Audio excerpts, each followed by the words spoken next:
Conversa de Alpendre. Oferecimento: Pousada Colina dos Flamboyantes, Cerro Corá, Rio Grande do Norte.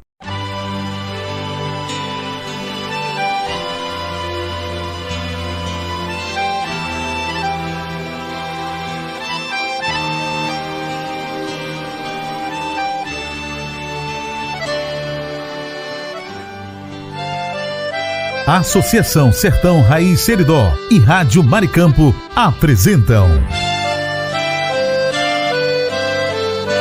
Conversa de Alpendre. Conversa de Alpendre.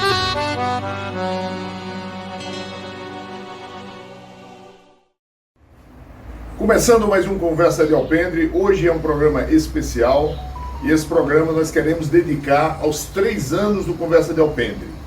Porque nós temos hoje 2 imortais da Academia Norte Rio Grandense de Letras, o professor Coquinho. O professor Coquinho hoje vai ser o entrevistador e como entrevistado o padre João Medeiros Filho, um intelectual, uma pessoa de uma cultura assim imensa que não cabe dessa nossa aldeia, né? É uma pessoa de uma cultura universal. Então, esse programa é um programa que festeja os 30 anos os 3 anos, 30 anos nós vamos chegar, os 3 anos da nossa Conversa de Alpendre, e eu vou passar agora a palavra ao nosso querido associado, o professor Coquinho, para conversar com o padre João Medeiros. Padre João, o senhor viveu momentos significativos da história e principalmente da história da igreja. E um desses momentos significativos foi a sua presença no Concílio Vaticano II. Talvez não, um dos fatos o fato mais emblemático, do século passado para a história da igreja. Como o senhor chega ao concílio? É o seguinte, no curso de teologia na Bélgica, onde pela primeira vez eu estive lá 5 anos, fazendo graduação, pós-graduação, nível doutorado, eu conheci muitos padres conciliares, não bispos, mas teólogos, peritos. E sobretudo que era professor da universidade, o cardeal Sinas.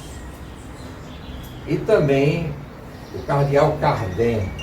Fui acólito durante muitos anos das missas do cardeal Cardem. Missas essas ainda celebradas em latim. Então eu bebi um pouco da sabedoria desses grandes teólogos. Eu fui exatamente presenciar o Concílio Vaticano II na qualidade de tradutor para os bispos. Alguns, o latim já estava enferrujado, outros tinham feito assim um curso, como dizia o padre Antônio Avelino de Caicó, um curso sofrível, e o latim era muito rasteiro. E à época os documentos conciliares eram todos promulgados em latim. E Dom Adelino tinha uma certa dificuldade de atender todos os bispos desse regional, compreendendo Alagoas, Pernambuco, Paraíba e Rio Grande do Norte. Aí lembrou, olha, tem um menino de Jucurutu que está aqui perto, no quintal da Bélgica, que poderia vir aqui me ajudar a traduzir os textos. E falou com Dom Delgado, que era um arcebispo, tinha grande projeção, foi colega de vários bispos do colégio latino-americano e também da Gregoriana, e indicaram o meu nome. E assim eu fui colocado com um nome muito pomposo, de perito do Concílio Vaticano II. Era o simples tradutor do latim para o português. E tradutor também para o episcopal do Nordeste, da língua francesa para o português. E uma certa feita, Dom Delgado me disse, eu vou marcar uma entrevista coletiva de João 23 com nós bispos do Nordeste.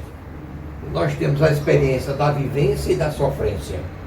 Então, marcou a entrevista de você vai traduzir, porque o Papa gosta de falar francês, João 23.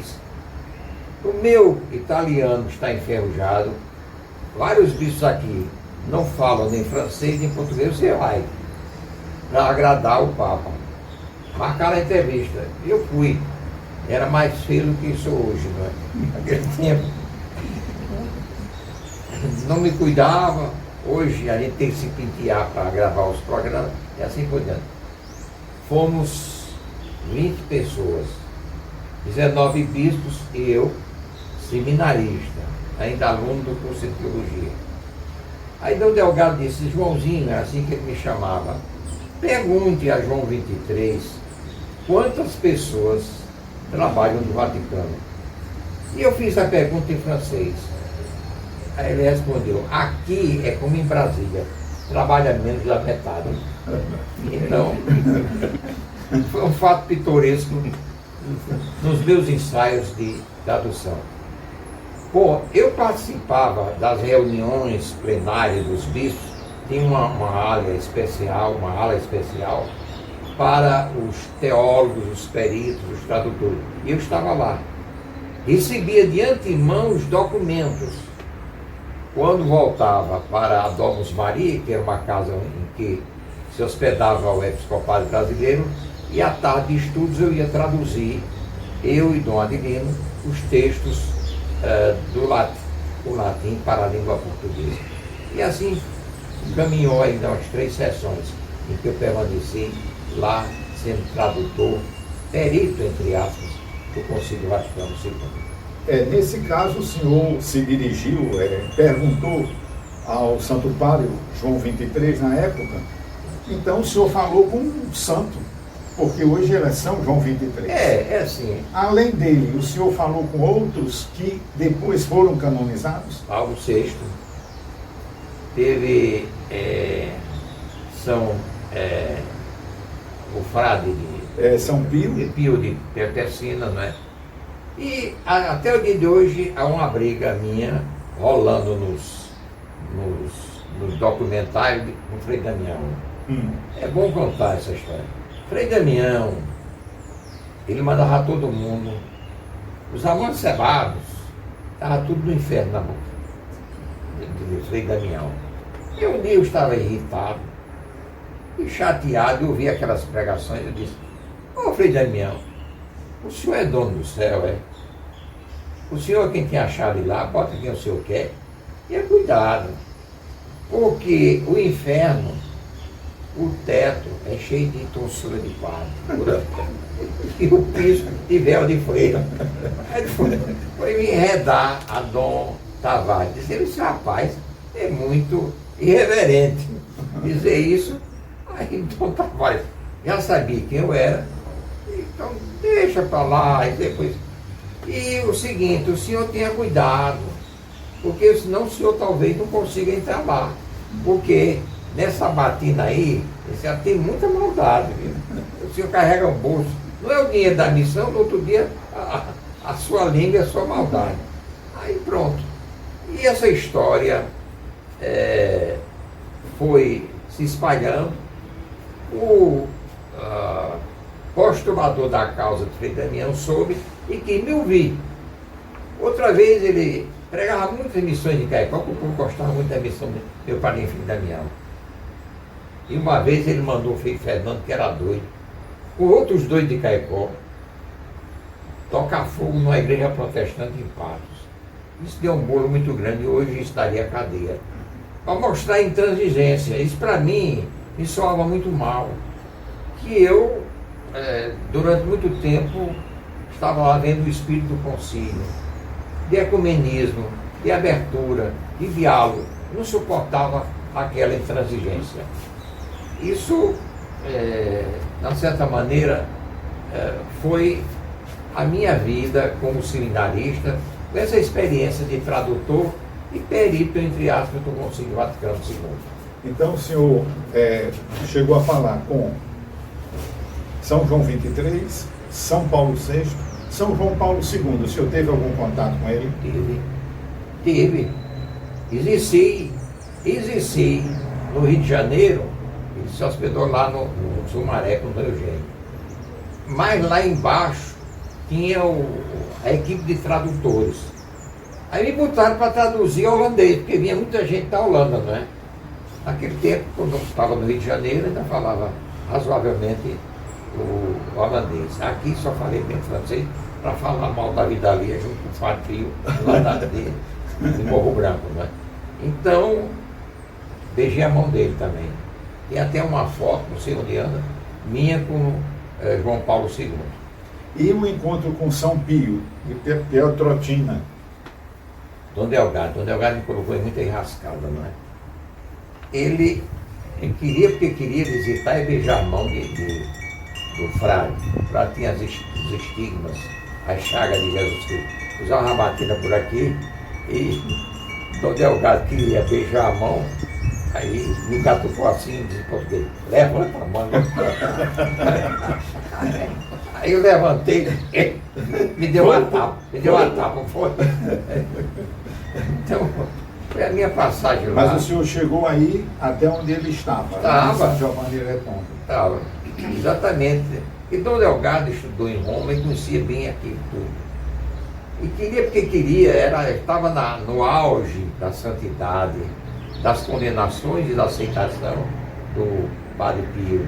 Então, ele queria ir lá. Como queria ele ir também lá no presídio onde esteve Alexandre, que assassinou Maria Aurélia. Santa Maria Aurélia. E ele foi lá, mas ele não estava mais no presídio, ele estava no mosteiro, que se tornou falho. Nós fomos visitar. Foi? Foi. Visitei santos e bandidos.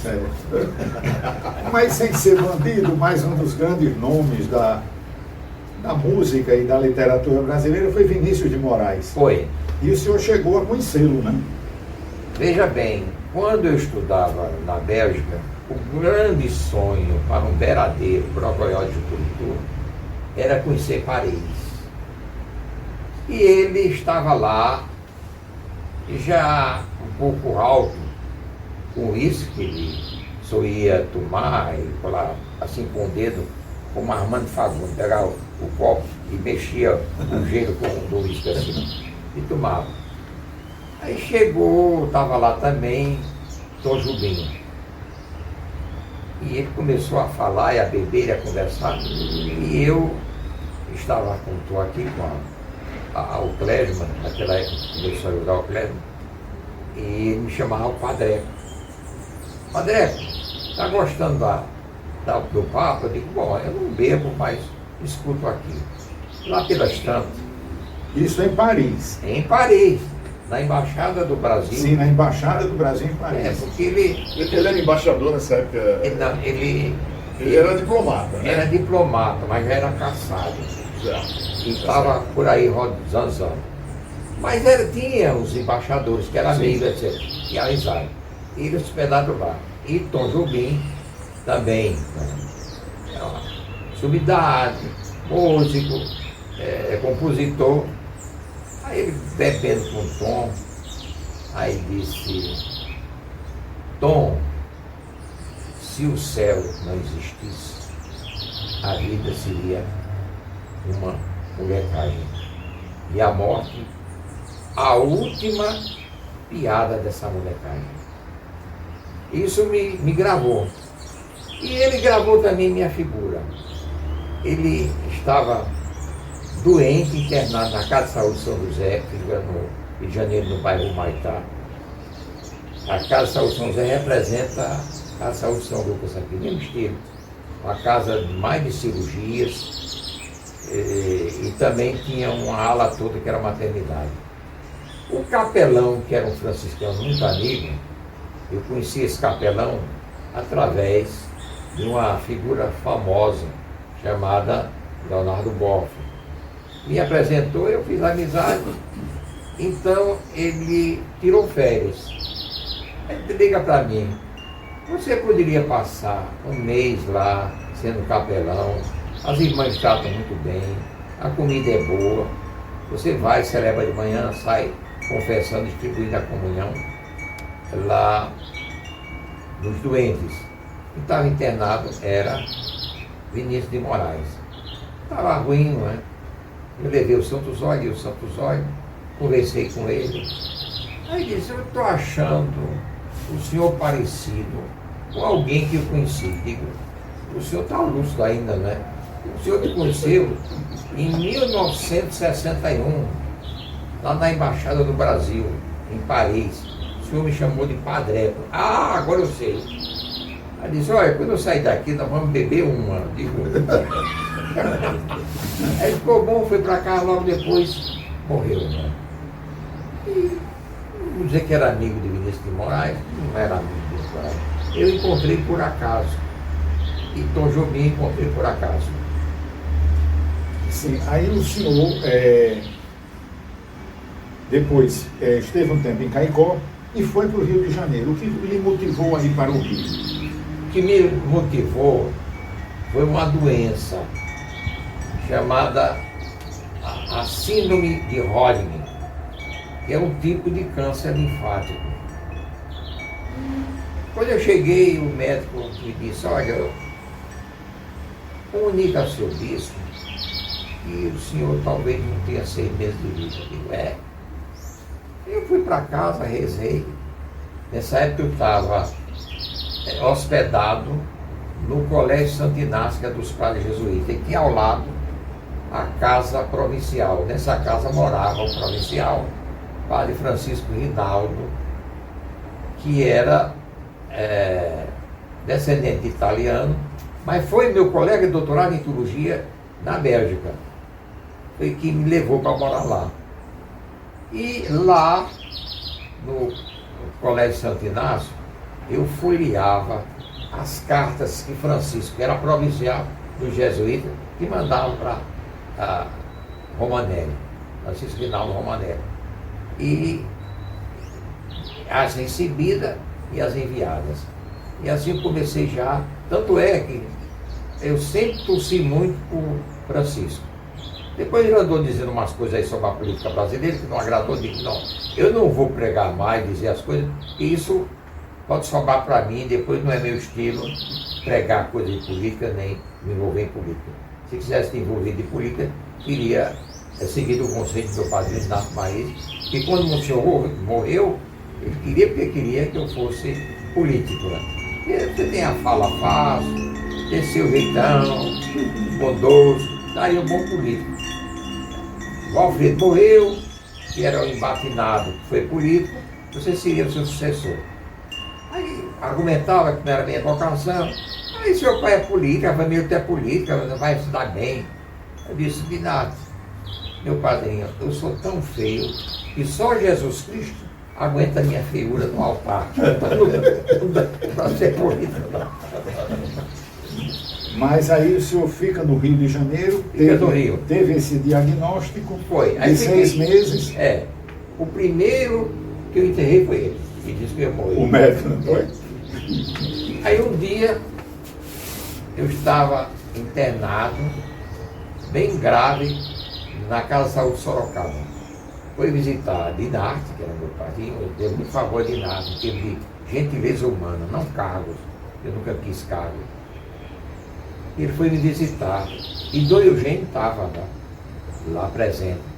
Ele disse, Eugênio, é bom logo comunicar a Dom Tavares que João pode ir a qualquer hora, a gente tem que providenciar enterro, sepultamento, embalsamar o corpo. Aí abriu os olhos e disse, mas não é agora, viu? Eu estou ouvindo tudinho, não é agora. E assim foi. Então, no Rio de Janeiro, eu fiquei no Colégio Santo Inácio, da Rua São Clemente, 226, e era professor da universidade. Tinha estado em Caicó, é outra parte, a minha passagem por Caicó como diretor do SERES, a mãe dele se lembra muito bem, e fui colocado à disposição do MEC. E como eu estava ainda fragilizado, à disposição da casa, Fundação Casa de Rui Barbosa, que é na Rua São Clemente, 136. O colégio é 226. Era muito perto, eu ia a pé e voltava a pé. E lá, se eu posso chamar isso um grande trabalho importante, eu tentei codificar toda a literatura de cordel que existia na casa. O pessoal dava muito. E a literatura de cordel era muito requisitada pelos brasilianistas, que são aqueles pesquisadores americanos que vão explorar, publicam o livro, não faz nenhuma referência. Tem uma tese de Mark Curran que é cópia, plágio dos versos de Sebastião Nunes Batista, que é um paraibano, primo daquele Lorival e Dimas Batista, e que tudo foi roubado e publicado. Então, primeiramente, eu estive lá na Fundação Carlos de Barbosa. Depois, eu fui alçado à condição de secretário executivo. Quando não queria esse negócio, como era padre, achava que eu tinha voto de obediência, tinha que aceitar. Aí eu, o secretário executivo do Conselho Federal de Cultura. Isso foi muito bom para mim, porque eu era funcionário da Fundação Zé Augusto. E a Fundação Zé Augusto tinha muitos projetos na área cultural. O presidente era Valério, que tem uma estima mais do que eu mereço. E tinha projetos para a parte de artes cênicas, folclore, edição de livro. E eu conheci todo aquele mundo cultural. Então, eu estive lá por muito tempo. O Conselho Federal de Cultura foi extinto com a criação do Ministério da Cultura. Isso era um departamento do Ministério da Educação. E o primeiro ministro da Cultura foi nada mais, nada menos do que Celso Furtado. Celso Furtado era amicíssimo de Oswaldo Lamartine, tio dele. E Ludi, a segunda esposa de Oswaldo, tinha sido secretária de Celso. E Celso disse: você é de onde? Eu sou lá do Siridó. Conheço Princesa? Conheço muito. Fui aluno de Chico Pereira, do Seminário da Paraíba. Escreveu Vingança Não, é exatamente a biografia romanceada do pai dele, que era cangaceiro, e diz as mais línguas, entre as quais nós não nos incluímos, e foi amando o avô dele, o bisavô, Juvenal Lamartine, que tinha interesse em eliminar o cangaço, e ele estaria, mas não foi. Quer dizer, só que um filho de um cangaceiro foi ser padre? Dois. Tinha Francisco, que era padre secular, e Frei Albano. Conheci o frade e conheci Chico Pereira, foi meu professor de filosofia, bom professor na universidade. No seminário era professor também da Universidade Federal da Paraíba. Então, eu fui assessor de Celso Furtado e disse: olha, não, você não, esses cargos burocráticos não quero não. Eu quero você para ser o meu assessor direto, quando precisar escrever, você escreve. Aí eu fui assessor, ele deixou por razões políticas, e quem veio no lugar dele foi o Hugo Napoleão. Sem vergonha que me fez mentir. Até o dia de hoje eu peço perdão a Deus de tanta mentira. Ele tinha a mulher verdadeira do Piauí, tinha uma namorada em Brasília, tinha uma namorada em Petrópolis e outra lá em Itaguaí. Aí, quando ele desembarcava no aeroporto, a quem eu devo me dirigir primeiro? A primeira, você diga que eu vou ter uma reunião na Universidade Federal Rural, lá em Itaguaí, que era o telefone de manivela naquela época, e diga que eu estou lá, e na Cecília. Quando ele voltava para o Rio, não é, ele dizia: seu Vigário, ele igual a Oswaldo França, seu Vigário, diga primeiro e agir mais, que eu estou agora no Rio de Janeiro, a partir de amanhã, posso dar expediente para ela. Eu vi cada papel feito da minha vida, né? Fazia parte do meu trabalho. Então eu fui assessor de Hugo Napoleão, um grande ministro, pessoa muito boa, e assim por diante. Aí eu voltei para o MEC. Foi lá que eu paguei todos os pecados da minha vida. Porque eu fui ser delegado do MEC. No Rio de Janeiro. No Rio de Janeiro. E o seguinte, as pessoas não sabem, 80% das escolas particulares, das faculdades particulares do Rio de Janeiro, estão na mão dos bicheiros. Que a maneira que eles têm de lavar o dinheiro. Investe, compra livro, então o dinheiro fica limpo, se mistura com as anuidades e fica o dinheiro limpo, e assim eles tinham vários lucros, né?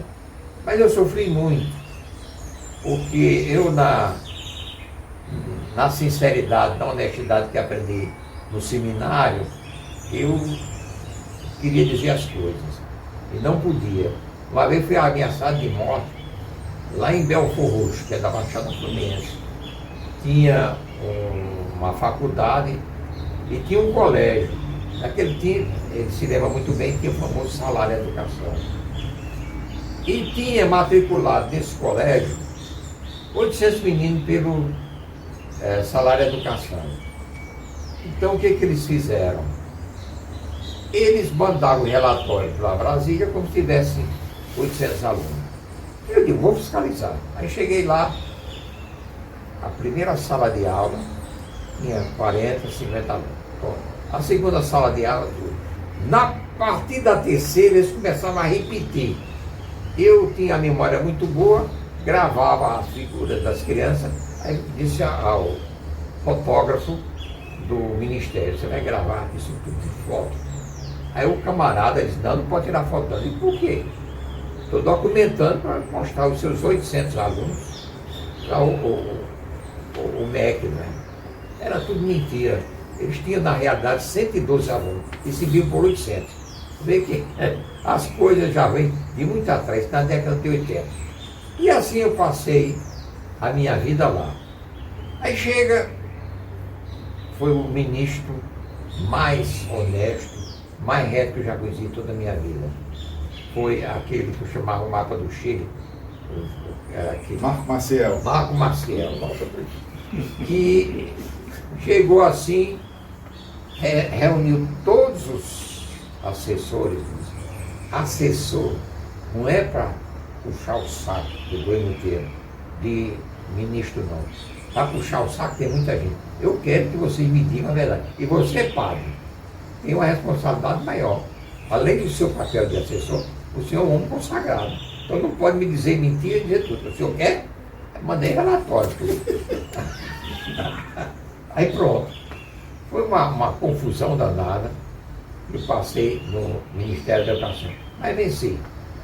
Terminei a minha vida. Aí já aposentado, me pediram para ser interventor do Instituto dos Cegos e dos Surdos, onde eu sofri mais. Otávio, eu sofri mais que sovaco de aleijado. Era realmente um negócio, porque o pessoal briga por qualquer coisa. O pessoal todo desconfiado, recalcado, né? Aí então, eles denunciaram ao MEC que estava havendo tráfego de córnea ao Benjamin Constant, para fazer transplante para os cegos. Mentira. Como se diz hoje, narrativa, né? Então, o diretor do serviço médico era Dr. Luiz Augusto Morizot Leite, que até o dia de hoje me telefona semanalmente. E eu presidi o inquérito, absolvi que não havia nada, e também a diretora dos surdos. E realmente eles queriam uma série de coisas para continuar se locupletando desses dois órgãos. E assim foi a minha vida. Diga. E no Rio de Janeiro, em paralelo a isso, o senhor mantinha a sua atividade eclesiástica? Mantinha. Veja bem, eu tive 3 momentos da minha vida como padre no Rio de Janeiro. Aliás, se eu posso dizer, 4. Primeiro, como membro da comunidade dos jesuítas do Colégio Santo Inácio. Na época, eu dizia umas coisas bonitas e o povo se engraçava, sobretudo carioca. E tinha uns camaradas lá, Francisco de Assis Barbosa, Américo Jacobino lá, que era da academia, eles se empolgavam. Aí pediram a provincial para nomear, eles chamam o reitor da igreja, eu dirigia aquilo. Mas era uma burguesia muito grande, então não quer isso não. Aí fui pedir, o Eugênio me deu a provisão de vigário paroquial da paróquia São João Martins da Lagoa, que hoje é uma basílica. E lá o pároco era nada mais, nada menos do que Monsenhor Arlindo Teicer. E Arlindo Teicer, quando o Dom Jaime foi nomeado bispo de Mossoró, ele trouxe 4 seminaristas. Jaime Câmara. Jaime Câmara, não foi o Jaime daqui, não. Certo. Foi o Jaime Câmara. Ele trouxe Ivo Cagliari, no Rio de Janeiro, Arlindo Teicer, que levou para o Pará, e Humberto Bruening, deve ter se lembrado lá de Mossoró, de seu tempo, que se tornou um dos maiores apicultores do Nordeste, do estado do Brasil. E tinha um outro, Bessa, que era de Limoeiro, mas se afeiçoou muito, levou e morreu lá no Rio de Janeiro. Então, Arlindo, foi a visão de Dom Jaime, era seminarista, tinha feito a filosofia e dava aula no Colégio Santa Luzia. Foi aluno e foi professor do papai.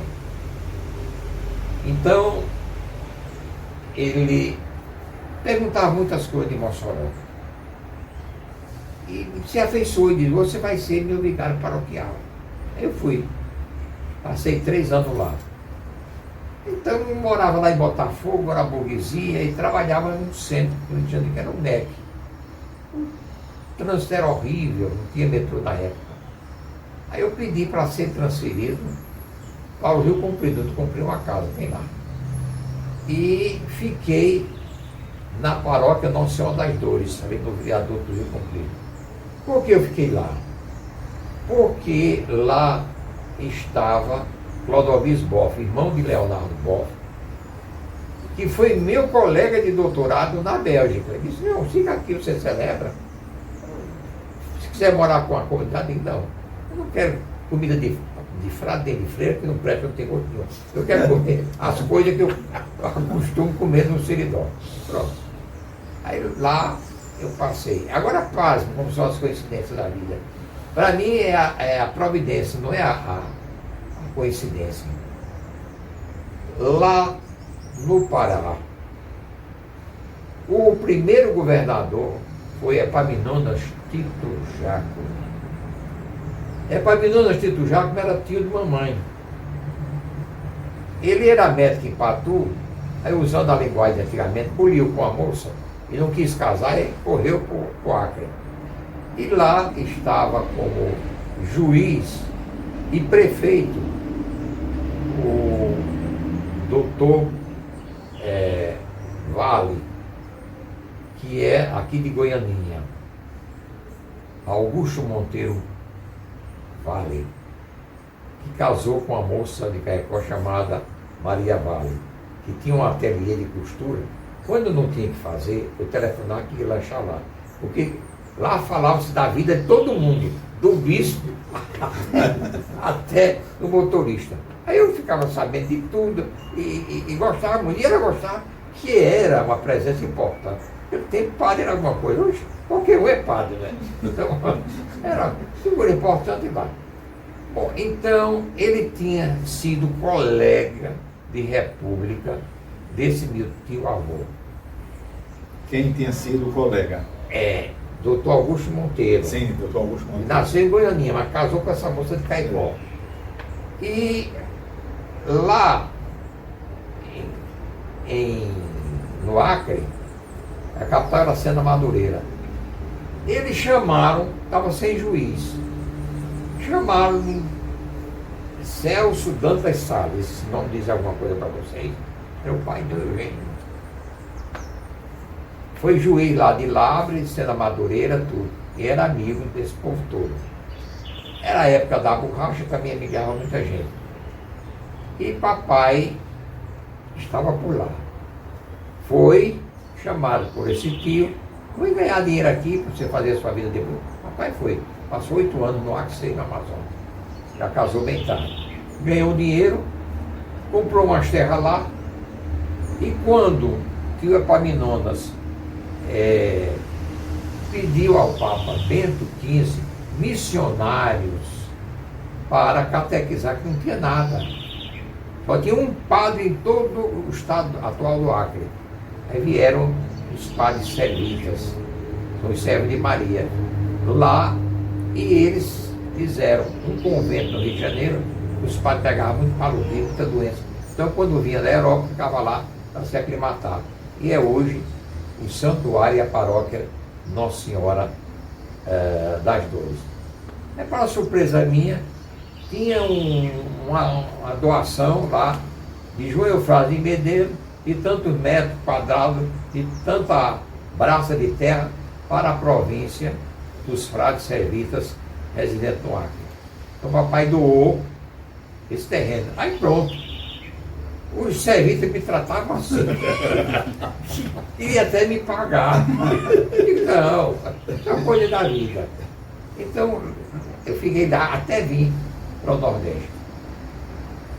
E enquanto também celebrava Nossa Senhora das Dores, celebrava no centro da cidade, tinha um padre meio carismático, que era grande amigo do seu tio Oswaldo.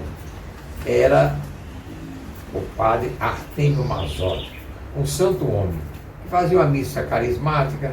Aí me chamava para fazer um sermão, aquele sermão de braçada que o povo gosta, assim, cheio de palavras de gongórica, com rococó, etc. Eu gesticulava, pau de arara, aí se impressiona um pouco o pessoal do Rio de Janeiro. Aí o seguinte, lá eu ajudava durante 10 anos esse padre. Tinha uma missa na primeira sexta-feira e outra missa de cura e libertação. E botava padre Nunes para trás. Era muito concorrida.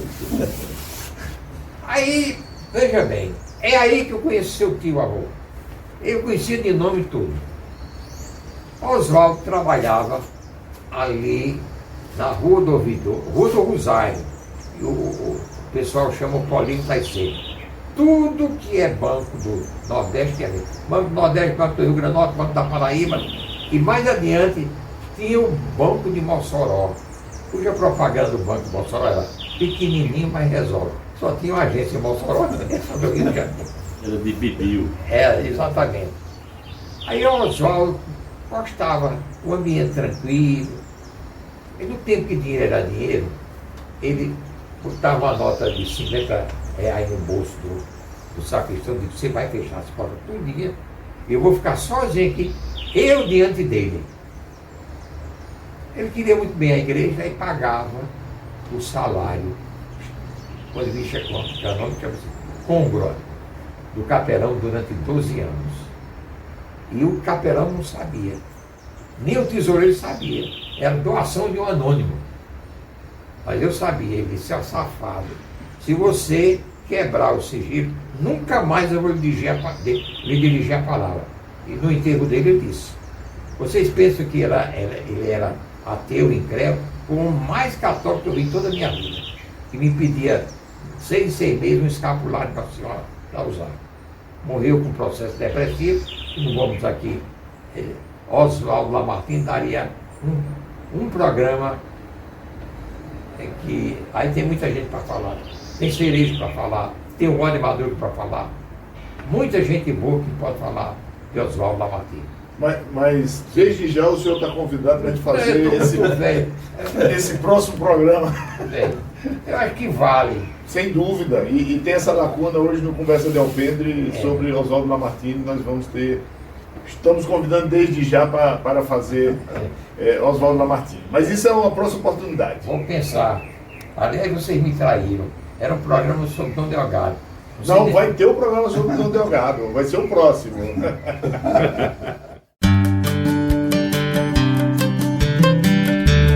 Rádio Maricampo, do jeito que você gosta.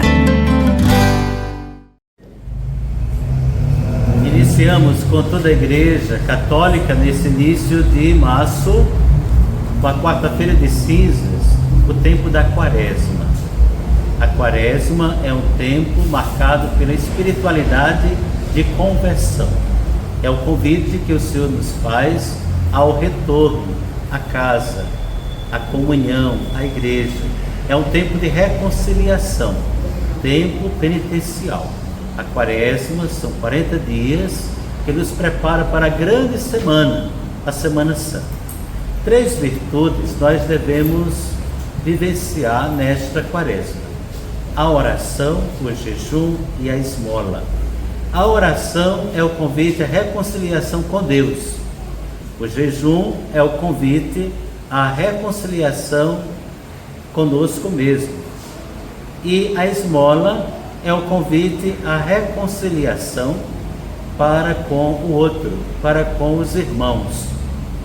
Portanto, abrindo nosso coração a esse tempo favorável da graça de Deus, vamos fazer um itinerário de um exercício espiritual para a conversão pessoal e eclesial. Para nos ajudar nesse processo bonito da graça de Deus, vivenciamos também na quaresma a campanha da fraternidade, que esse ano tem como tema Fraternidade e Ecologia Integral. É o convite que o Senhor nos faz diante da crise climática que o mundo todo vive, para que possamos olhar para a criação. Deus fez toda a criação e viu que era muito bom para o ser humano cuidar dessa criação. E será que nós estamos cuidando da casa comum, da natureza, dessa beleza que Deus nos deu? A campanha da fraternidade vai nos ajudar a refletir sobre nossas atitudes para com a natureza, o meio ambiente, para com a criação de Deus e para também com todo o planeta que vive momentos de grandes desafios. Então, à luz da palavra de Deus, da oração e desse grande apelo à conversão pessoal e eclesial, é que nós iremos vivenciar esse ano a campanha da fraternidade. Então, todos somos chamados a nos envolver de uma forma ou de outra, participando da Via Sacra, participando dos encontros, se interessando, se inteirando dessa temática que é bastante pertinente para a vida cristã. Fica então esse convite. Toda a paróquia de São Francisco vai se envolver nas sextas-feiras com a Via Sacra e os encontros nos condomínios, nos bairros, nas ruas, nas comunidades. Abramos o nosso coração para esse tempo favorável da graça de Deus. Vamos falar do restaurante Paçoca de Pilão, o melhor restaurante do Litoral Sul, que vem desde 1990, trazendo o melhor da gastronomia para quem circula nas nossas belas praias. Se você vai para o maior cajueiro do mundo, tem de esticar sua viagem para conhecer o restaurante Paçoca de Pilão e comer aquela paçoca incrível. Quer fazer seu pedido? Ligue agora, 3238-288 ou no WhatsApp 99652-8024. E ainda, você pode fazer o seu pedido no aplicativo Gumergol. Restaurante Paçoca de Pilão, o ponto de encontro com a felicidade. Avenida Deputado Márcio Marinho, 5708, em Pirangi do Norte. Está procurando passeios turísticos para você ou para alguém especial? Indicamos a Terra Molhada Turismo de Aventura, a maior empresa de passeios do Litoral Sul. São várias opções de destinos e roteiros de tirar o fôlego. O incrível passeio de quadriciclo pelas famosas lagoas do Litoral Sul. Tudo isso você encontra com a Terra Molhada, com o melhor preço da região. Quer fazer a sua reserva? Fale agora mesmo no WhatsApp 849-8143-8825. Repito, 849-8143-8825. Venha se divertir e ter momentos inesquecíveis com a Terra Molhada. Turismo de aventura. Alô, ouvinte, se você está procurando uma opção gostosa e prática para seu almoço, venha conhecer o restaurante Churrascaria Recanto do Sul, de segunda a sábado, das 11 às 14 horas. Um self-service completo espera por você, com aquele churrasco de dar água na boca. E tem mais, uma seleção de sobremesas incríveis também à sua disposição. O restaurante e Churrascaria Recanto do Sul fica na Avenida Joaquim Patrício, 1579 em Pium, ao lado do posto Ali. Mas, se não puder ir pessoalmente, o delivery mais rápido da região está disponível. É só chamar no WhatsApp 849-9630-5093. Restaurante e Churrascaria Recanto do Sul. O melhor almoço do nosso litoral. Tá com saudade de viajar? A Pousada Colina dos Flamboyantes é o lugar. Aqui você se hospeda em apartamentos rústicos, oferecendo conforto e privacidade, além do contato direto com a natureza. Temos um restaurante independente, trazendo o melhor da gastronomia. A Pousada Colina ainda oferece várias opções de lazer. Temos um salão de jogos com sinuca, ping-pong, cantinho da leitura, redário para dar aquela descansada, piscina e um novo mirante com uma vista privilegiada e exuberante da cidade. Dispomos de passeios turísticos com guias treinados. Traga sua família ou amigos e venha viver momentos inesquecíveis. Pousada Colina dos Flamboyantes. Turismo preparado e seguro é aqui. Cerro Corá, a Suíça do Seridó. Conversa de Alpendre. Oferecimento. Pousada Colina dos Flamboyantes, Cerro Corá, Rio Grande do Norte. Conversa de Alpendre. Conversa de Alpendre.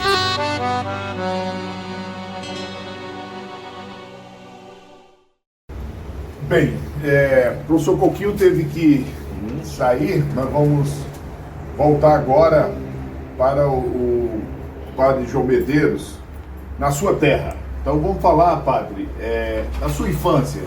Quais são as suas memórias da infância? Como toda criança do interior, convivi, mexi com as coisas, aprendi, observei e assimilei muita coisa importante para a minha vida. Primeiramente, eu nasci quando foi declarada a Grande Seca de 1941. No mesmo dia em que Dom Delgado foi nomeado bispo de Caicó. Papai tomou uma cachaça grande com tabelião, porque lá em casa eram 4 mulheres.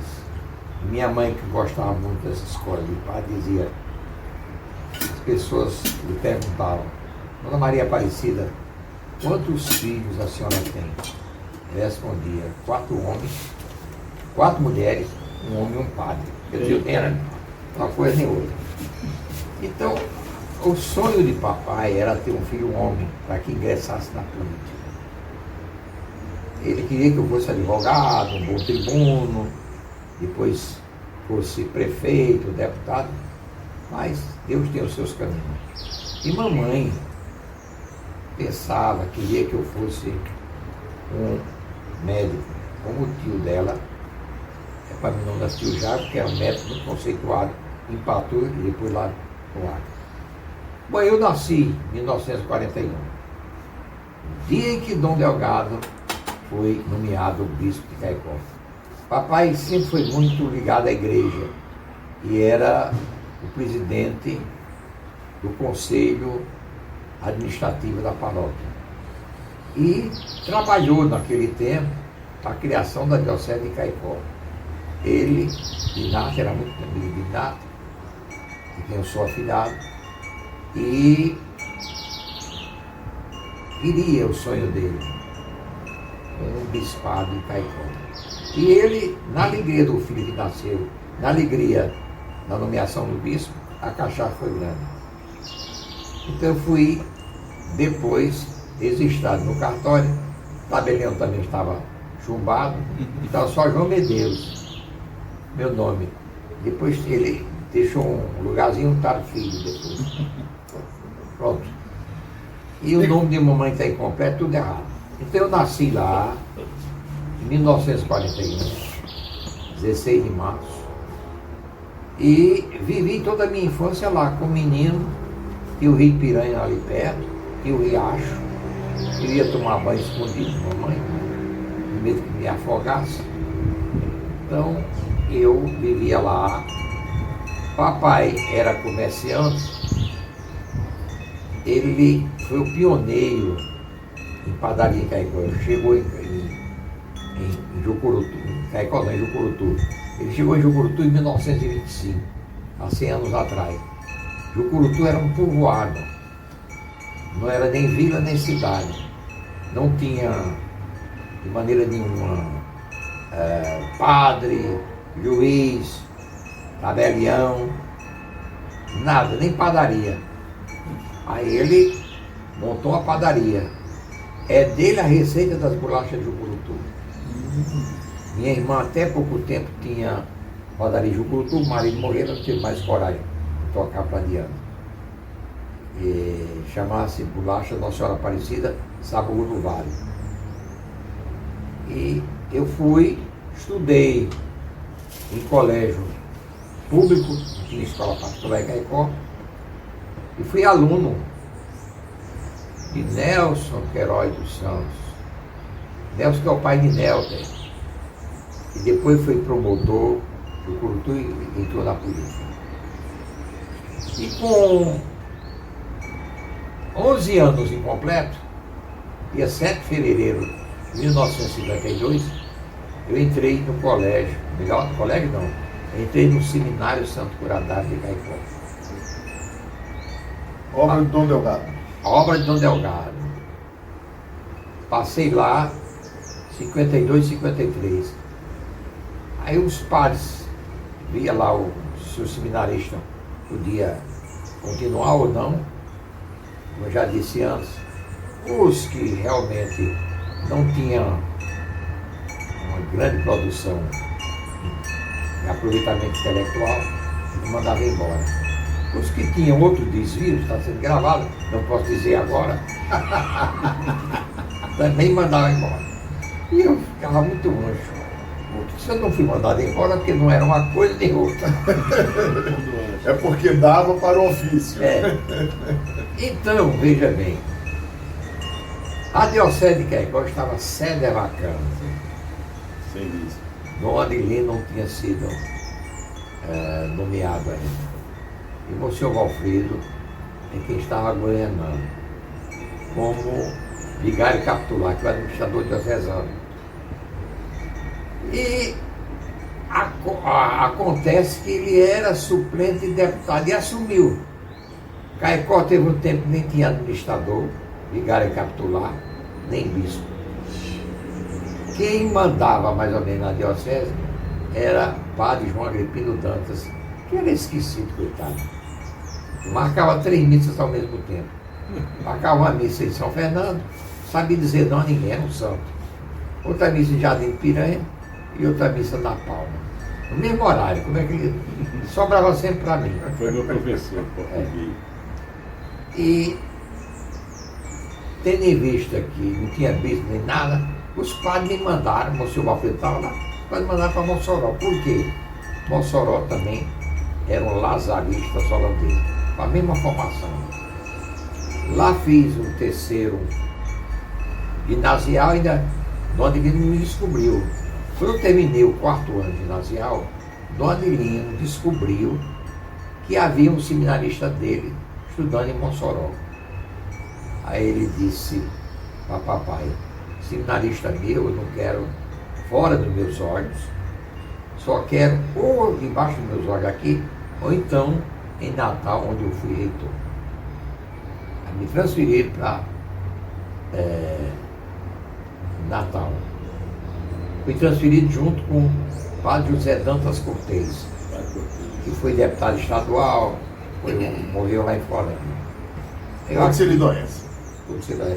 Aqui, fui colega de ano de Dom Marquês, que mora no outro lado. E outras figuras do clero norte-grandense.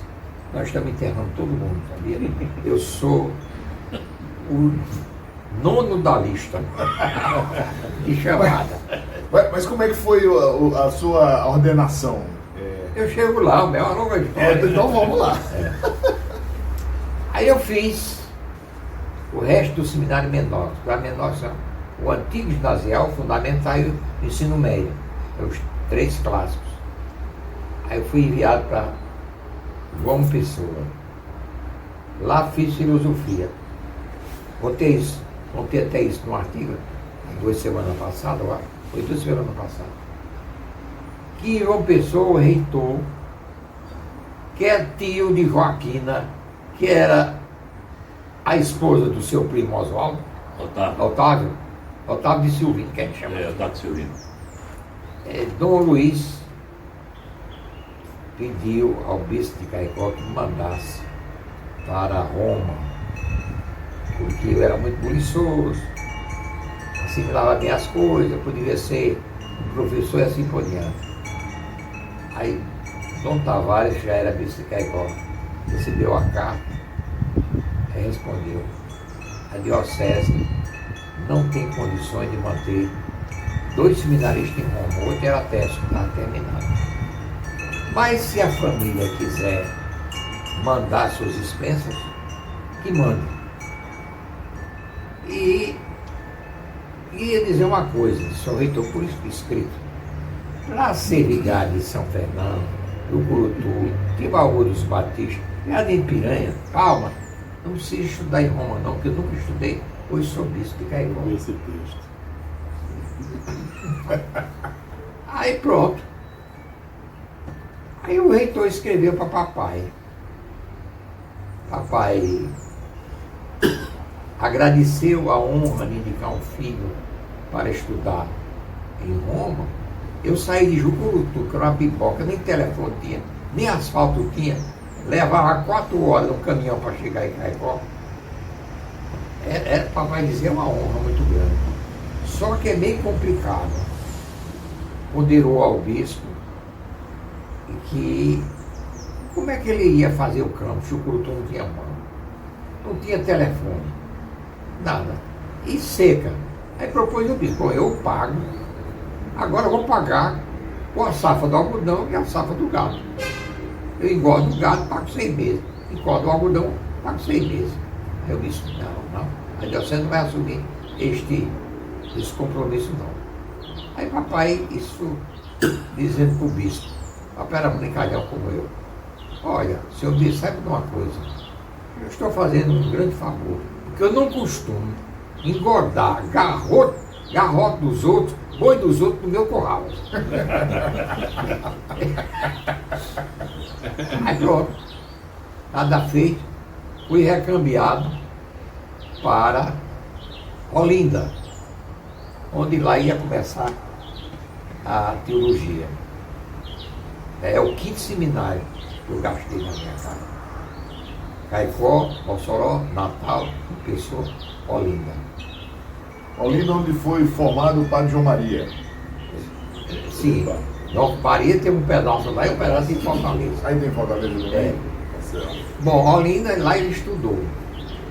Onde estudou o Padre Guerra, e assim por diante. Aí eu fui para Olinda. Aí o reitor, era Marcelo Pinto Cavalheira, grande homem, disse: ó, tem umas bolsas do governo belga, não quer estudar lá não? Ele disse: não tem nada a perder, tem a ganhar. Ele disse: mas tem que fazer um teste.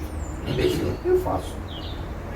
Aí eu fui ler, me lembrava, contava os holandeses, falava da Bélgica, porque os holandeses, a grande maioria, são protestantes, os belgas são católicos. Aí eles falavam com carinho da Casa Real Belga, que os Balduíno e Fabíola à época, era rei e rainha, eram católicos praticantes. Isso enchia os olhos dos padres. Aí eu fiquei ouvindo para lá e para cá. Aí, dia e hora marcada, eu fui no consulado da Bélgica lá em Recife fazer a redação que eles pediram. Aí eu caprichei, mostrei que Balduíno, que era então rei de Portugal, ou melhor, rei da Bélgica, era sobrinho bisneto de Pedro I, imperador do Brasil, que a avó dele era portuguesa, que gerou uma mulher, se casou com Alberto I, que era o pai de Leopoldo. Leopoldo foi rei da Bélgica e o pai de Balduíno. Bom, para encurtar a história, eu mostrei que Leopoldo quando abdicou do trono em favor do filho, por ele se apaixonou, ele tinha a palavra, perdidamente, e as coisas do coração ninguém sabe, perdidamente por uma plebeia chamada Liliane, se casou só do padre e teve que abdicar em favor do filho. E veio morar no Brasil como hóspede oficial do governo brasileiro. Ele gostava de botânica e queria pesquisar o bioma do Amazonas. E aqui passou quase 6 anos a gente sustentando o rei da Bélgica.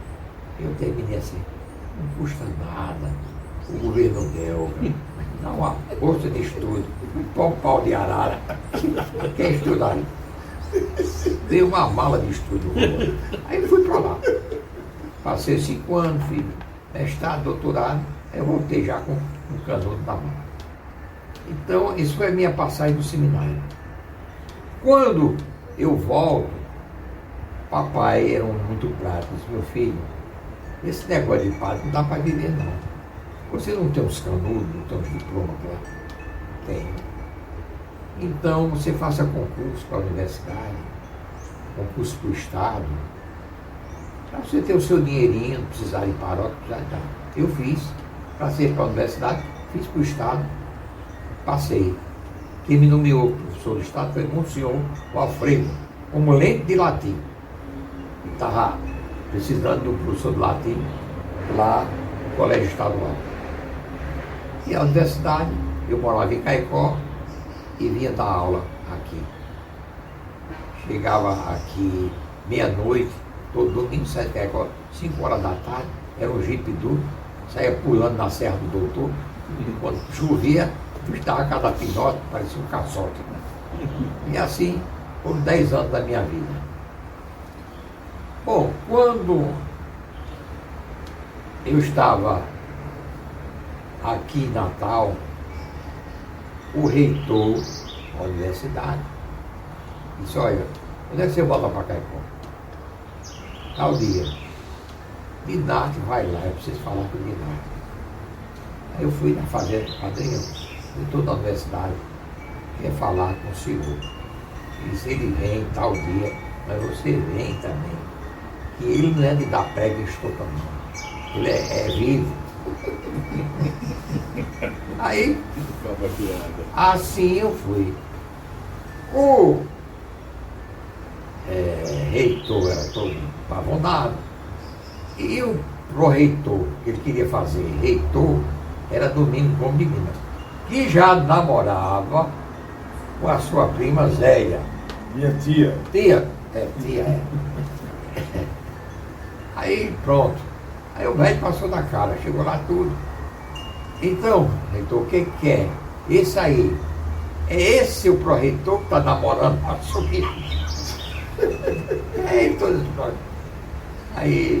tudo, os caqueados dele, o Genário, o reitor, disse, me diga uma coisa, eu quero fazer Domingos reitor da universidade. Agora eu preciso do apoio da bancada norte-granense Potiguar. E começar pelo senhor. Eu digo, tá bem, eu garanto fazer Domingos reitor. Agora saiba que eu sou político. Todo político tem um preço. Negócio feito. Eu vou para Brasília, o ministro atual, chamado Ney Braga, é muito amigo, me chama tio Dinarte. Por quê? Porque Dinarte era prefeito de Caicó quando o tio dele era interventor, presidente da província do Rio Grande do Norte. Porque Ney Braga, o nome completo dele era Ney Amintas de Barros Braga. Aqui nós temos uma rua em homenagem a Amintas Barros, que era amicíssimo de Padre Dinarte. E falou, disse, não tem problema não. Para onde é? Para a sua terra, é? Eu digo, é. Ele disse, tudo ali minha terra, preciso da minha terra. Eu quero um pedaço da universidade lá. Aí começou a despachar. E haja o reitor que não telefonava. E Adriano Lira, meu filho, filho, o que está acontecendo com o Heitor não me liga? O senhor quer saber da verdade? Quero. Estou aqui para saber. Ele tomou bomba no Conselho Universitário. Não aprovaram o projeto dele. Ele disse, mas tem jeito. Você vem aqui, manda aquele sargentão, aquele que era sargento, ele tinha sido sargento da aeronáutica, era reitor, com o candidato para vir falar comigo. Eu vou chamar o procurador do Ministério da Educação, o ministro da Educação, que à época já uma passarinho, tinha saído, eu também era amigo dele, que quer falar com o reitor. Eu vou mandar uma passagem para você pelo Senado. Não quero que você via pela universidade, não. Ele se via dele. Eu não vou mandar para ele, não. Aí, pronto. Pegaram as passagens dele, comprado lá em Peri Lamartine, que era que fornecia as passagens. Então, nós fomos. Aí a reunião foi no Ministério da Educação. Estava lá o Leidinato, o ministro da Educação, que não demorou muito, estava o procurador da autarquia do Ministério da Educação, das autarquias. Então, Leidinato disse, diga esse reitorzinho, aí disse os palavrões lá que eu só posso falar com os que tem. Mostra aqui o reitorzinho, como é que se trabalha. Aí doutor Álvaro, todo jeitoso, maneiroso, disse, olha, senhor reitor, eu aconselho o senhor a fazer a resolução, o consumo do Conselho Universitário, Conselho de Ensino e Pesquisa, a de referendo do Conselho. Publique imediatamente no boletim da universidade e marque imediatamente o vestibular. Assim foi feito. Foi feito o vestibular, 100 vagas em Caicó, e realizado as provas vestibular, matriculou todo mundo. Ele disse, uma vez isso feito, não há quem desmanche, que cria um problema social. E assim foi feito. Depois de muito tempo, eu já estava sem jeito, foi o projeto para o console do Conselho. Aí eu queria agradar a Leidinato. Eu disse, não, dei minha palavra, está tudo feito.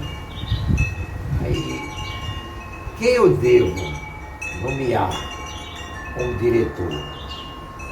É um cargo adnudo, cargo comissionado. Isso é problema administrativo, problema acadêmico. Se fosse um problema político, eu já tinha resolvido. Não precisava nem consultar você. Dizer logo esse fora assim.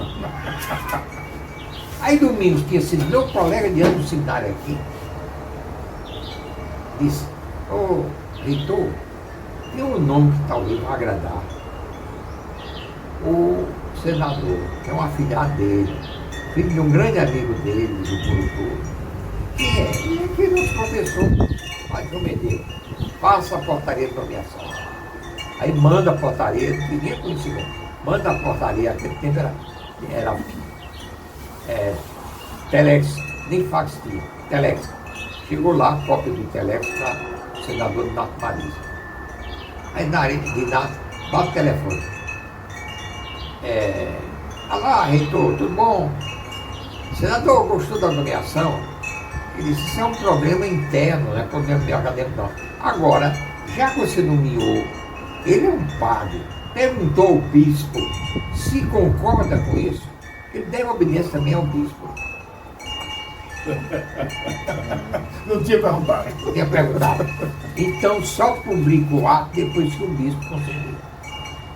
O bispo queria, porque é o seguinte, todo fim de semana eu estava aqui. Segunda, terça e quarta, Natal. Na quarta tardinha ia para Caicó.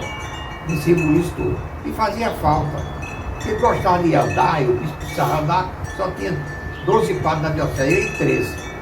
E eu era o mais fagueiro, o mais jovem, podia trabalhar muito.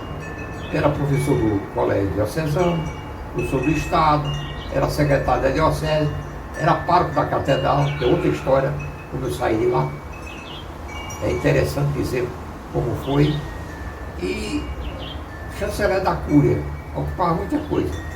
E ele precisava da minha presença. Aí o reitor pediu uma ligação por isso, aí disse, olha, eu estou nomeando o padre Juvenil, diretor daquele era do núcleo avançado da Universidade de Caicó. O senhor concorda? Ele disse, o candidato está ciente? Já perguntaram? Não. Vá perguntar se ele aceita. Só fora assim, né? Aí ele telefonou e disse, olha, se o senhor acha que realmente eu tenho experiência, tem. Vai. Aí publicou o ato de nomeação, até no Diário Oficial. Assim eu implantei as faculdades em Caicó. Começou a funcionar em 74, fez 50 anos o ano passado. Bom, ficou 2 anos até... 53, 54, 75. 75, até 75. Aí foi quando o senhor foi pro Rio de Janeiro. Foi, para tratamento. E aí que já contou essa história, e aí voltou 2004, né? 2004 para aí volta ao Estado, né? Volta ao Estado, já aposentado, tudo. Sei. E aí como é que foi essa volta ao Estado? Olha, eu estava mais perdido que segue de tiroteio. Porque é o seguinte, não encontrava terreno para fazer uma casa. Eu queria uma casa. Morar no apartamento não é comigo, não. Não sei. Você se perde. De lado é um dono, do outro lado é outro dono. Em cima é outro dono. Você é dono do buraco. Aí Lucas, que é muito amigo, né? Foi dizer a Dona Ivaldo. Dona Ivaldo, João Medeiros está voltando do Rio de Janeiro, quer morar em Natal. Mais fácil, o grupo médico é muito bom.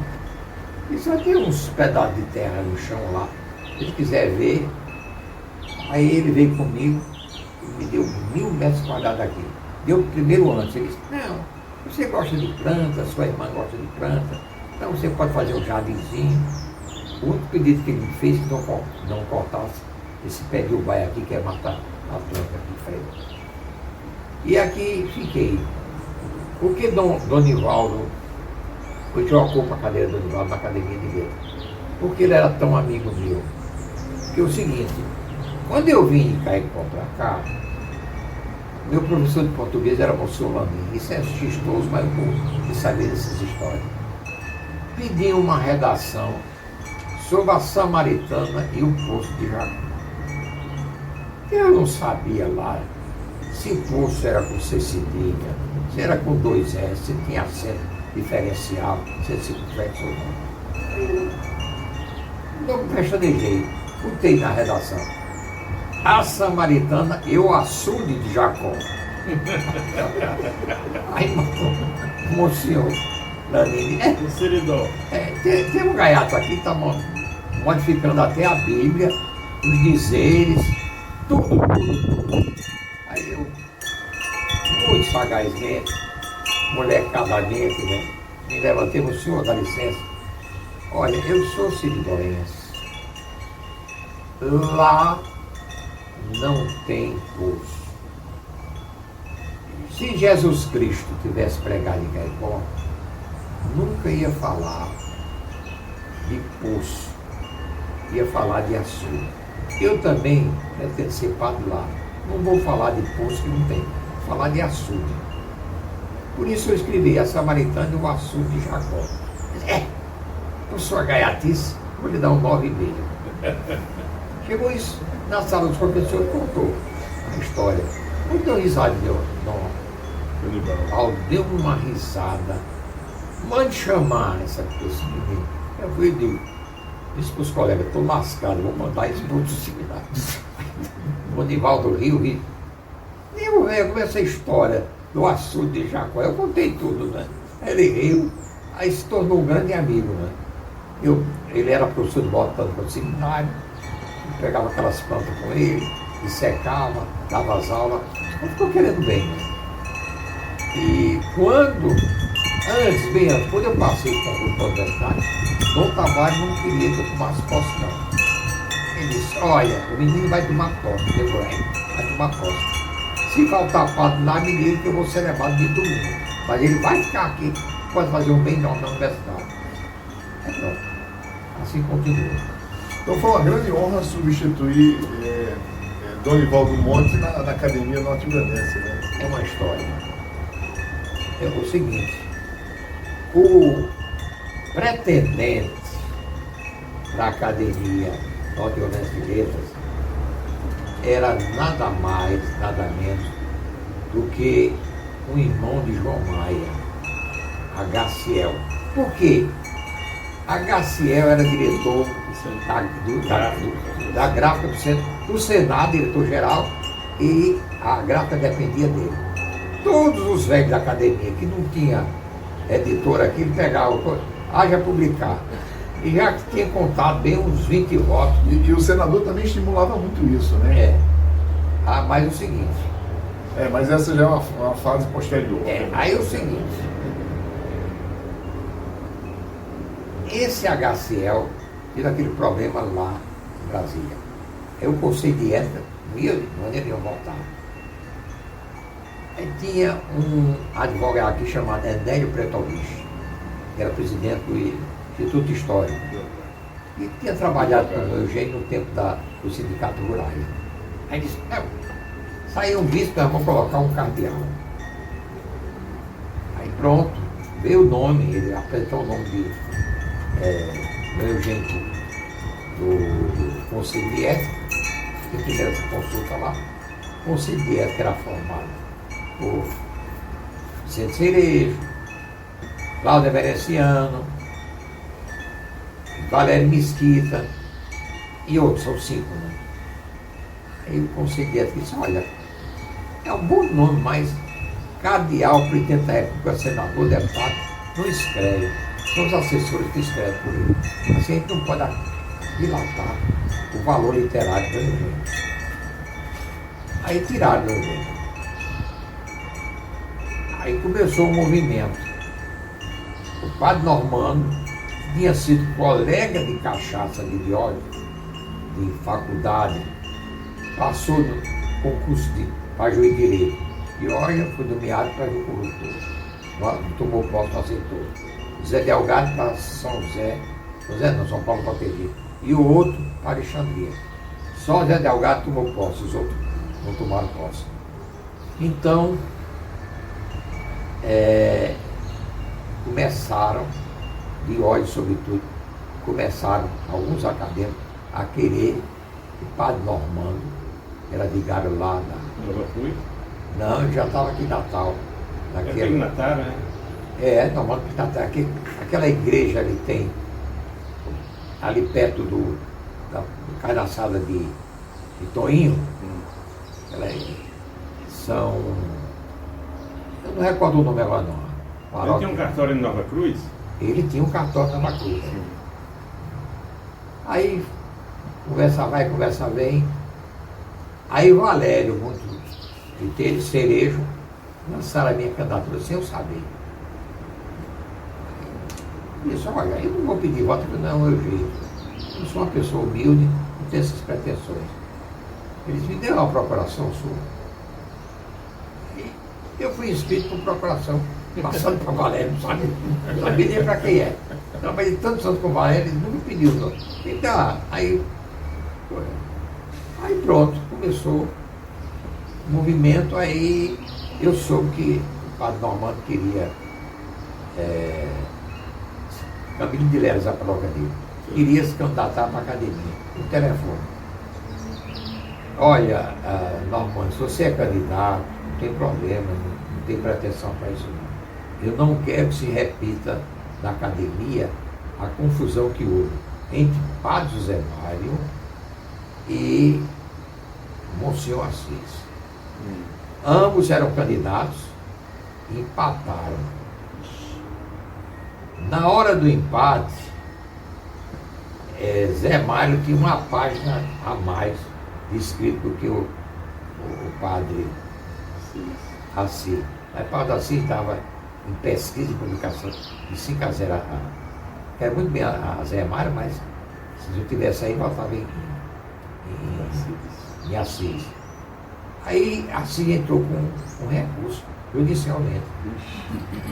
Aí não sei se foi arranjo ou se foi sorte, o processo foi distribuído nas mãos de Soledade Fernandes, que tinha sido mulher de Diógenes, ainda estava nas graças, né? Diógenes Paparicão, arrondando, ver se ainda sobrava alguma coisa para ele. Ela deu bem de causa a Zé Mário. Zé Mário é a cadeira para cima. Aí pronto. Aí eu só sei que Donivaldo morreu em 2005. Eu fui tomar posse em 2011. Diógenes prendeu 5 anos a vaga. Era mais de 5 anos que foi haver eleição. Eu fui eleito no dia 13 de agosto de 2011, uma sexta-feira. Essa cadeira foi de Valdemar também. Foi a cadeira também de Dom Adelino? Dom Adelino é a cadeira que ocupa o Zé Mário. É Zé Mário. A cadeira de Dom Adelino só tem 4. Então hoje tem 2 do clero na academia. O padre Zé Mário, por coincidência, 2 seguidores. 2 seguidores, Mossoró deve ficar um pouco chateada com isso. Mossoró não teve padre, se bem que tem alguns escritores por lá, mas não. Legal. E a gente está encerrando aqui o nosso bate-papo, né? O padre João Medeiros, se deixar, tem muitas histórias. Mas a gente tem um tempo aqui no nosso programa Conversa de Alpendre, está na hora de encerrar. Eu queria, padre, fizesse assim, as considerações finais aqui para a gente encerrar o nosso programa aqui de memórias do padre João Medeiros Filho. Olha, eu gostaria de parabenizar todos os siridoenses pelo amor que tem à terra, por amor que tem à nossa cultura. E eu gostaria de prestar uma homenagem ao Otávio pela coragem dele de abrir esse espaço para a divulgação das nossas ideias. Siridó em aramaico significa terra dele com L maiúsculo, Deus, terra de Deus. Eu costumo dizer, o Siridó não é um pedaço de chão, é um estado de espírito. Então todos nós que temos esse pensamento somos siridóenses. Eu aplaudo, já havia conhecido de nome a associação de vocês e quero parabenizar também a associação de guardar a memória, porque daqui a pouco ninguém sabe mais quais são as nossas coisas. Era uma das preocupações de Oswaldo, dizia. Daqui a pouco não tem nenhum vaqueiro que saiba apoiar. É preciso resgatar isso tudo. Eu acho que nós temos que resgatar.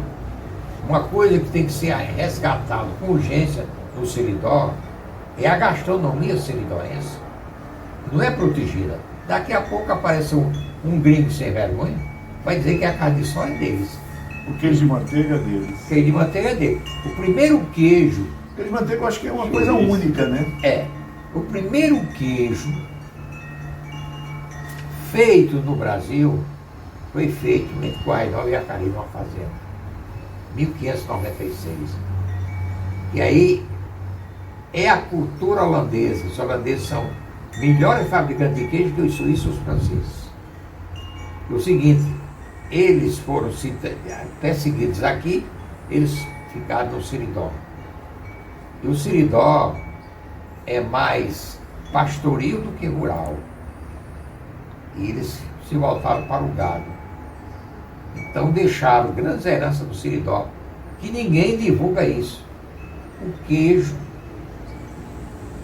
de coalho, tendo estudado tanto na Bélgica, que conheci bem a Holanda, o queijo de coalho parece um cascudo, que é o queijo duro que eles têm. Eles fazem lá para resistir o inverno, o frio. Aqui é feito porque não tem meio conservação, não ficava duro. E o queijo de manteiga é o queijo gordo que existe lá, na Holanda e na Bélgica. E isso está na nossa cultura. Daqui a pouco, ainda bem que há as queijeiras lá, que participam das promoções, mas que não tem o selo de origem de qualidade. Isso tem que providenciar. Esteve aqui a Adjuto, o deputado disse, olha, você tem que resguardar isso tudo. É a cultura, é a carne de sol e os famosos bordados. Os bordados de Caicó, parte deles é feito e produzido em Timbaúba dos Batistas. Nós devemos ser honestos com as origens. Ele vem dos Países Baixos.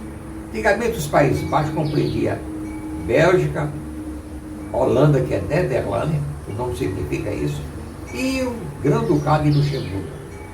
E a capital econômica e cultural era Bruges. E lá se produz um bordado especial chamado dentelle de Bruges, bordado de Bruges. E, por exemplo, a nomenclatura de muitos bordados que existe, sem ser a famosa renda, renascença, outros modelos que o nome é em francês, Renaissance, renascença em português, tricô,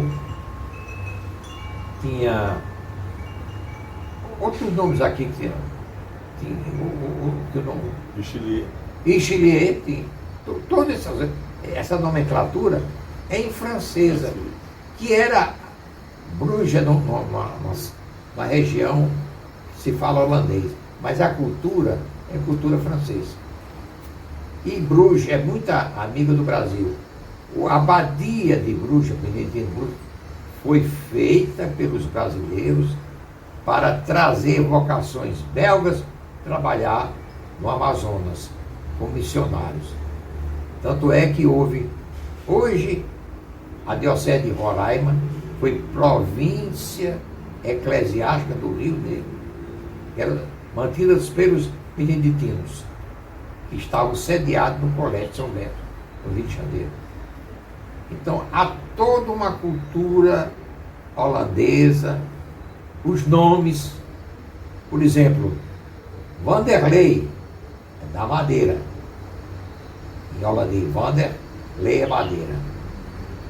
Albuquerque, que é a família tradicional, família holandesa. Alga é branca, Kerk é igreja. E assim vai. Nós temos 600 palavras na língua portuguesa que são derivadas do flamengo, que é um dialeto do holandês. Por exemplo, o verbo varrer, você não encontra em lugar nenhum, nas origens latinas, hebraicas, gregas. A palavra varrer vem de var. A palavra brot, que é um pão especial. Então eu gostaria de chamar a atenção de todos e convidar todos a mergulhar nesses assuntos tão importantes. É a nossa história.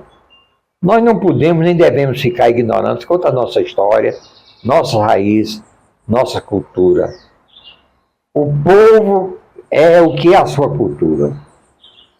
E o Seridó tem muita cultura, muita coisa a dizer e a falar. Por isso nós somos tão diferenciados. E o elemento holandês é importante na nossa formação cultural, antropológica e até mesmo econômica. Deixo um grande abraço a todos os ouvintes e telespectadores da Rádio Maricampo. Desejo bom trabalho a todos e até a qualquer momento, querendo Deus. Obrigado, Padre João Medeiros, por essa aula que nos deu sobre vida, sobre cultura. Encerramos aqui o nosso Conversa de Alpendre, né? E logo em seguida eu quero convidar vocês para o próximo Conversa de Alpendre com o Padre João Medeiros, que nós vamos falar sobre uma grande figura importantíssima para Caicó e para o Siridó no século XX, que é Dom José Delgado. E ninguém menos para falar sobre Dom José Delgado do que o padre João Medeiros, que na verdade conviveu com ele durante muito tempo aí da sua vida, tá bom? Então, obrigado a todos, encerramos aqui mais um Conversa de Alpendre.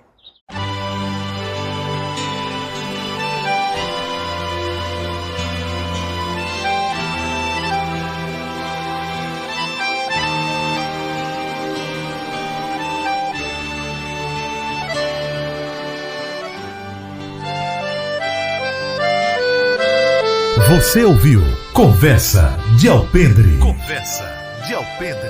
Uma produção da Rádio Maricampo em parceria com a Associação Sertão Raiz Seridó.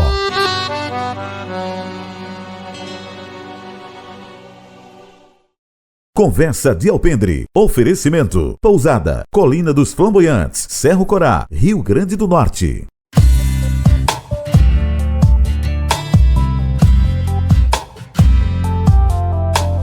My